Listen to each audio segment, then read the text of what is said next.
Hello, my friend, and thank you for tuning in to another episode of The Fool Writes Again, the podcast where I, Jinx, your host and imaginary friend, answers the burning question of what happens when you release a writer into the wild and he gets a chance to explore the world. So if you've ever been interested in topics such as plot development, world building, character creation, or even character motivation, then this is the podcast for you, so please stay tuned. And on this week's exciting episode, I'm going to answer what happens when a writer gets released into the world of camping. And what better way to do that than start off with a couple scenarios. First one being this. Imagine you're an individual who's gone camping every year for as long as you can remember. And on top of that, you have gone camping in the exact same place every year to start off the camping season. It's just you and a whole bunch of your friends and family.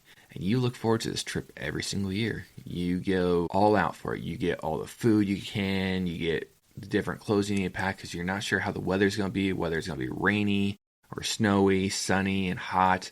There's a lake there, so you might be able to go swimming or paddle boarding, but there's also a fish there, so you can go fishing and you can ride ATVs around a different area. You never know what you're going to expect at this camping trip because it's different every single year, despite being the exact same place. And this year is no exception.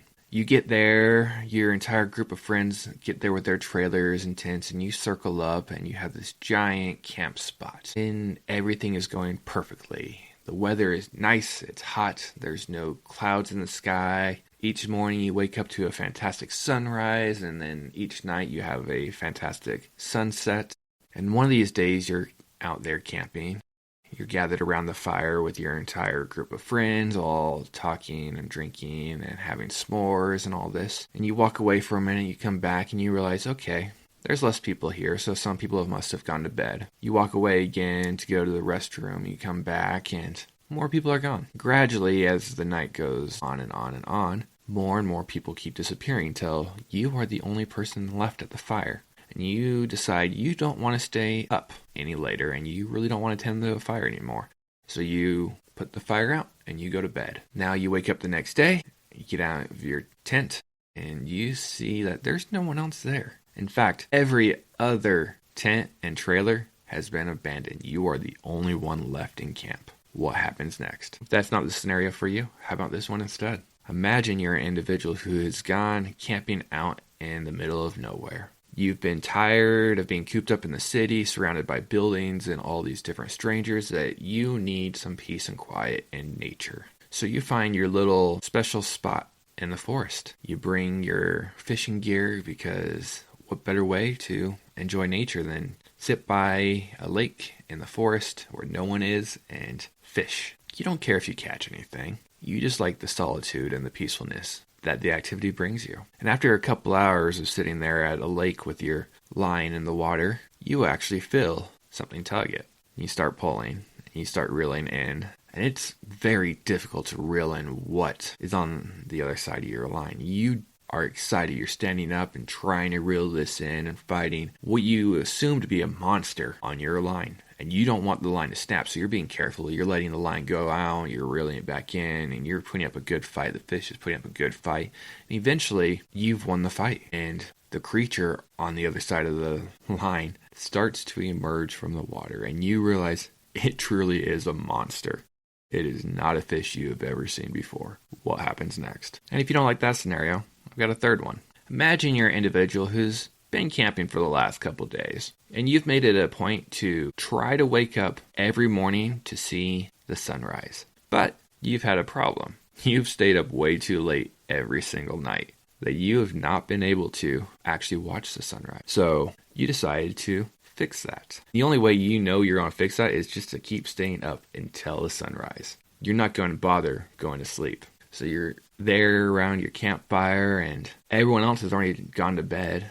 And they keep wondering if you're going to go to bed, but you're like, no, I want to watch the sunrise. I will not wake up in time for it, so I will stay awake for it. And the hours keep going by, and they go by, and it's dark, and you hear all these weird noises because it's the middle of night, and you keep thinking, I should go to bed. But no, you fight it, and you want to stay up for the sunrise. And eventually, you're facing the east and you start seeing light shining into the sky and you're like, yes, I have managed to stay up for the sunrise. You're looking forward to it because you can see the sunrise. It's going to be fantastic and beautiful. And then you're going to go to bed because you're tired. But you'll have accomplished your goal. But as you watch the light off in the east, you realize it's not like any sunrise you've ever seen. Yes, it is bright and it is coming over the mountains and the horizon, but it feels wrong. And after a couple minutes of watching that, you realize why. Because it is not the sun coming above those mountains. It is a giant flame creature. And its flames are so hot that you can feel them from where you're at in your campsite. What happens next? And if you don't like that scenario, I've got a fourth one for you too. Imagine you and a group of friends have been camping in the same spot for the last couple days. It's pretty secluded and hard to get to. But as you're sitting there around the fire one day, you hear a noise off in the distance, and it sounds like a branch breaking. You don't put too much stock into it because you think maybe it's an animal. But then you hear another branch break, and people in your campsite start getting scared because you're in the middle of nowhere. You have no cell reception, no way to actually get out there quickly if something's coming, no way to really defend yourself. So people are gathering closer to the fire because they've heard fire will keep wild animals at bay. But you start hearing this noise more and more frequently, and it's getting louder and louder, and it really does sound like someone is just walking through the forest, stepping on every branch available, trying to break it and scare whoever is around the fire. And eventually, the noise is loud enough and close enough that you can pinpoint the location. So you all turn to face this one direction, and all you see are shadows and trees. But eventually, a silhouette of a person appears in those shadows and trees. You call out who's there. No one answers. Instead, a person walks out of the tree line and into the light of the fire. And it is no one you recognize. What happens next? Now that's enough with the scenarios. Time to get to the meat and potatoes of this episode. The story behind them and how I got my inspiration for them. So a couple of weeks ago, I went camping with a lot of my family and friends. And it isn't a lie to say it is to the same place I go every single year, and it is fantastic because it signifies the start of my camping season. And I absolutely love going camping here. Every year is completely different. I've been snowed on there. I've been rained on there. I've had days that are so hot that you only want to be in the water or tucked away inside because there's no real shade. And I've had days there that are just perfect. You want to sit outside reading a book, drinking a beer, and listening to some music maybe. The other thing about these camping trips is every year is a slightly different group of people. Yes, every single year the exact same group of people are invited, but I have a large group of friends. And they can't always make it every single year. So some years, a lot of people go because they're lucky enough to have the time off and they can go camping out in the middle of nowhere. Or in some years, others have stuff going on. They're busy, they have to deal with graduations or work or other trips, and they can't make it, which is fine. I don't expect the exact same people to go every single year. I just hope someone goes every single year. And this year wasn't really different than any of my past years. The weather was pretty good. We had some cold nights the first couple nights I was there, but after that, it got warm enough and sunny enough that people were getting sunburns. You can stay around the fire or around the camp at night in shorts and not be freezing. You didn't have to be bundled up in sweatpants and sweaters and anything like that. You didn't really want to stand over the fire because it was so cold that you basically wanted to be in it. You could stand a good distance away and still be content. A perfect camping trip in that sense. As for the group there, I didn't have too many people this time. We had 6 different trailers there, 6 different families, and every night we had a couple other people drive up just for the day or the night, and then they would go home because they couldn't spend the entire day, the entire weekend camping. They had other stuff to do, but they still wanted to visit, and it was a pretty relaxing trip. Nothing too exciting happened. No one ended up getting injured and had to go into the hospital, and yes, I've had camping trips where people had to be rushed to the ER that day because injuries. This trip, not like that. On top of not having injuries or anything like that, there wasn't much drama. People just wanted to hang out and exist and do their own thing. Me, that meant I sat in my little hammock chair with my drinks and I read a book most days because I enjoyed sitting outside, enjoying the weather, listening to nature. Each night, I would go stand near my truck on top of it if I had to, and watch the sunset because I wanted to watch the sunset and the colors in the sky. And every night, I took a photo of the sunset. Some days were better than others. Other days were not. Every morning, I hoped to get up early enough to watch the sunrise. Every morning, I failed. I'd never watched the sunrise. Probably because I stayed up way too late every single night, which is fine. It's not like I've never seen a sunrise before. Also saw lots of animals, lots of eagles, lots of fish, lots of other things. Probably the strangest thing about this camping trip was when the state decided to refill the lake with fish. A truck came down with 17,000 little fish in it, and they just dumped them all into the lake. And me and my friends were all down there watching them dump the fish into the lake. It's very weird to see that many fish pour out of the truck into a lake. Never counted on it. I will maybe see it again. Who knows? I will say that there were so many fish there that we were all standing there when the truck left, that the fish were still near the shore, and people could actually reach into the water and just catch a fish with their hands. I was one of them. I caught a fish with my hands before I released it into the water to let it go do its own thing. Very weird to be able to say you caught a fish with your hands. So overall, the camping trip wasn't too unique, nothing too crazy, but I still got a lot of inspiration from it. Based on the story itself, you may see some tidbits of where my scenarios came from. If not, let me explain. For example, that very first scenario where people were disappearing around the campfire came from when we were all sitting around the fire. My little cousins were out there and we were messing around with them, playing with them, bugging them, because that's what you do with family. You annoy your little cousins. And when one of my little cousins was annoying everyone else and talking back and stuff, we decided to go grab his chair while he's sitting in it and just carry him away from the fire. Put him over by his trailer. He laughed. Everyone else laughed. He was completely surprised, though, when someone did it. And it was all in good fun. He came back and said, do it again. Okay. So we carried him off again because that's what he is like. He likes to do stuff like that. It's weird, I know. But that idea itself gave me inspiration for the first scenario. What if you're sitting around the fire and people just gradually disappear? I don't care how they're disappearing. I don't expect people to know how they're disappearing. Doesn't mean I can't say how people are disappearing. In my story, in my scenario, I made it when the main character walks away, so they come back and someone's just not there, and they don't question it. No one else questions it either, which is very unrealistic because someone would probably question where others are. In fact, I expect them to. Usually in my camping trips, if someone's not around the fire at the end, usually someone in the group says, hey, where'd so-and-so go? I don't know. Maybe went to bed. That's usually a common phrase that I hear camping. I didn't include it in the scenario. Doesn't mean you can't or have your own reason for why people are disappearing or if people are questioning it. Maybe everyone else around the fire is in on it. So there's really no need to question it because everyone knows it, so they're not going to question it. They know where the people are disappearing to. All but the main character. And if he goes on long enough, what does your main character think? Does he think, oh look, everyone's just gone to bed and they didn't decide to tell me? And they try to sneak off because they didn't want to put the fire out? Rude. From my experience, I hate putting the fire out. Our fires are large enough that I don't really want to deal with it. But being a avid camper, I know that you have to put the fire out when it's not being watched because you don't want a forest fire and you don't want to burn your camp down. That would absolutely suck. And then waking up the next day to have no one there, that is when it gets really creepy. Where did everyone in your campsite go? Especially if their trailers and stuff are still there. Did they drive away? Did they not drive away? And all that inspiration came from my buddies carrying my little cousin away in a chair. The scenario about catching a fish, that came directly from me catching a fish with my hands. Yes, it is completely unlike the scenario itself, where the main character is off in the woods fishing with an actual fishing pole, and he catches a monster versus a 3-inch fish. Completely different. But it doesn't mean I can't pull inspiration from that. For whatever. Just because I caught it with my hands doesn't mean, what if I have a story about someone fishing? I could do that. Just catching the fish with my hands just gave me the inspiration, the thought process and idea for fishing in general.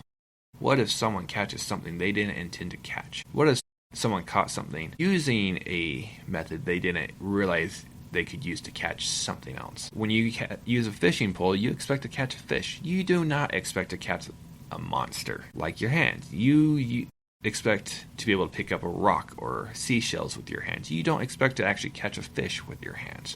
There's some relation there. Using an object to catch something else that you don't expect to do. You can change that scenario to other things too. Bow and arrow. Hunting something you wouldn't expect to actually hunt using a bow and arrow. A net. Catching something with a net that you wouldn't expect to catch with a net. You can change the scenario all you want. The idea is still there of catching something using something unexpected. And all that scenario came from was, again, me watching all the fish be dumped into the lake and then catching one with my hands. As for the other scenario of someone wandering into the camp, no one actually wandered into my camp during this trip. But that doesn't mean to say no one has wandered into my camp before while camping. A couple of years ago, me and my buddies were camping somewhere else around the 4th of July, and some random dude just wandered into our campsite and started talking to people. No one knew who he was, but we were all jolly and friendly, and we just talked with him, and eventually he left. And when I was in Costa Rica earlier this year, me and my group were all sitting around a little bonfire on the beach when some random person wandered up and decided to start talking to us in the middle of the night while we're around the fire. No one knew who he was, but we were friendly enough. So, I've had enough instances of people wandering into my campsite over the years that I decided to include it in a scenario. What if you're sitting there and someone wanders into your campsite? What do you do? In my scenario, I made it to be a little intimidating and everyone's kind of terrified of whoever is wandering into the campsite. That doesn't mean to say that the person has to be terrifying. It could be a completely friendly person. They just want directions because they're lost. Maybe their car broke down and they found you. Maybe they've just been roaming the forest and are very nomadic, and they just found a group of people they want to talk with. Who knows? Maybe they're completely lost and they're hoping you can point them in a direction where they can go home and get out of the forest. Maybe they're a mystical being here to give you a quest for something and try and tell you to save the world, because that happens in stories too. Who knows? There's a lot of leeway you can take with that scenario by a random person wandering into your campsite. Maybe you're hallucinating it even because you're that drunk or not there because of other substances. All sorts of possibilities. Or you can flip the script a little bit. Maybe you're the random person that wandered into someone's campsite. What happens there? So many possibilities. Then my final scenario of watching the sunrise. Clearly, you should be able to see where that came from in my story itself, of hoping to get up every morning to watch the sunrise and always missing it. I watch the sunset every night, so why couldn't I catch a sunrise one day? I really know that the only way I could have done it was stay up super late and then go to bed after the sunrise. But I didn't want to do that. It's not that relevant to me. I've seen a sunrise before. Though I will say, I try to watch the sunrise wherever I am. I tried to catch it when I was in Peru, when I was in the Amazon, when I was in Costa Rica, when I'm camping, in Canada, Mexico, wherever I am, I try to watch the sunrise at least one day. I fail more often than not, which is fine. But going back with that scenario itself, what if you were trying to watch the sunrise and what you think is the sunrise really isn't the sunrise and some monster? I've been reading a lot of lit RPGs lately, and there are monsters in there, and that gets me thinking of fire giants. When I told this scenario, I'm picturing a fire giant crawling over the mountains, and that is just illuminating the sky. Is that really what's happening? I don't know. It's your story. You can tell them that. I don't honestly know where the inspiration for a fire giant came from besides reading fantasy. But if I play with the idea of a fire giant, there's a lot of other things to consider too. Is the fire giant actually the sun, and he's crawling not just over the mountains and the land, he's actually crawling through the sky, and you're just lucky enough to actually see him because this is the normal time that the sunrise rises? Or is it not even time for the sunrise and you're just so tired and delirious that it's actually midnight and you see this fire giant and you think that is the sunrise? Instead, it's a fire giant and the sun is still set to come up several hours later.